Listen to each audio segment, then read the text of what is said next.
Ania Space, kanali më i ri në YouTube. Subscribe, like dhe comment kanalit më të ri të shqiptarëve anë mban botës. Zerini dhe Kaja janë të shkatëruar nga humbja e vajzës së tyre 7 muajshe. Dhimbja i ka mbërthyer fort, por e vërteta ende nuk ka dalë në dritë. Ata nuk e dinë çfarë ka ndodhur realisht. Mes lotësh dhe dhimbjeje, i premtojnë njëri tjetrit se nuk do të ndahen kurrë, pavarësisht kësaj tragjedie që u ka copëtuar shpirtin. Shahini është i shqetësuar për Zerinin dhe Kajan, por mbi të gjitha për kërcënimin që vjen nga Demiri. Ai nuk i lë rehat, i çepet pas Zerinit dhe është fiksuar keq pas saj.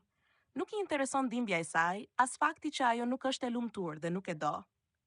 Për Demirin, dëshira e tij vlen më shumë se çdo ndjenjë. Ndërkohë, Sadakati lutet me dëshpërim. Ajo i drejtohet Zotit për fëmijët e saj, kërkon falje për mëkatin që është gati të bëjë dhe pëshprit. E di që Cihani nuk do të ma falë kur këtë, por nuk dua që djemtë e mi të lëndohen. Të lutem Zot, më ndihmo. Në anën tjetër, edhe pse të ndarë fizikisht, Alja dhe Cihani flasin në telefon. Zërat e tyre dridhen, por dashuria mes tyre është ende e fortë. Ata i shprehin ndjenjat hapur, sikur ta ndjejnë se diçka e keqe po afrohet.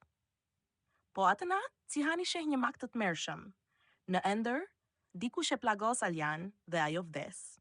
Ai zgjohet i tronditur, me zemrën që i rreh fort. Ndërkohë, Nare nis një kapitull të ri në jetën e saj. Ajo emërohet drejtoreshe e spitalit dhe është shumë e lumtur për këtë detyrë të re.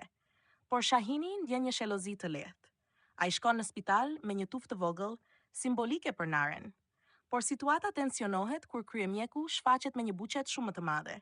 Shahini aqarohet dhe fillon të dyshoj, mos vale doktori e pëlqen Naren dhe po përpiqet t'i afrohet? Por Nare e surprizon të gjithëve. Ajo lë buqetën e kryemjekut, merr atë Shahinit dhe e përqafon para syve të tij. Kryemjeku largohet, por menjëherë pas kësaj merr në telefon Demirin dhe i thot një sekret tronditës. Foshnja ka kaluar rrezikun. Do të jetoj, është shumë mirë. Plani i errët vazhdon. Sadakati mbyll punëtoren e shtëpisë duke thënë se gruaja është sëmurë. Ymin e kyç në dom, gjithçka është një marifet për t'i larguar nga syt dhe për të mos lejuar askën të njoftojë Cihanin. Ajo merr Boranin në telefon. Demiri telefonon Zerinin dhe i thot fjalët që do t'i ndryshojnë jetën. Fëmia për të cilin po çan bivar nuk është fëmia yt. Nëse do ta shohësh, duhet të kthehesh me mua.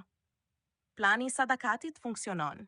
Ajo e detyron Aljan të kthehet në shtëpi dhe i thot: "Djali yt nuk është këtu. Nëse do ta shohësh, hajde me mua." Alja shpërthen: "Çfarë është kjo që po bën?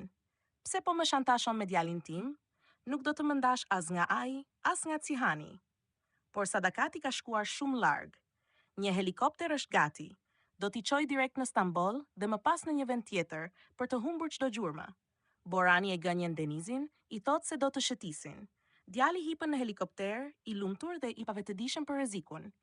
Sadakati i thot Aljas me zë të thyer: "Nuk doja kur ta bëja kët, por po e bëj për fëmijët e mi. Ti do të ishe fundi i tyre, të thash largohu. Nuk u largove. Më beso, jam e detyruar." Dhe tani pyetja që trondit gjithçka. Çfarë do të bëj Alja? A do të hip në helikopter me Boranin, apo ta lër djalin të ikë? A do të arrijë Cihani në kohë? Çfarë do të ndodhë më pas? Do ta zbulojmë në serinë e radhës.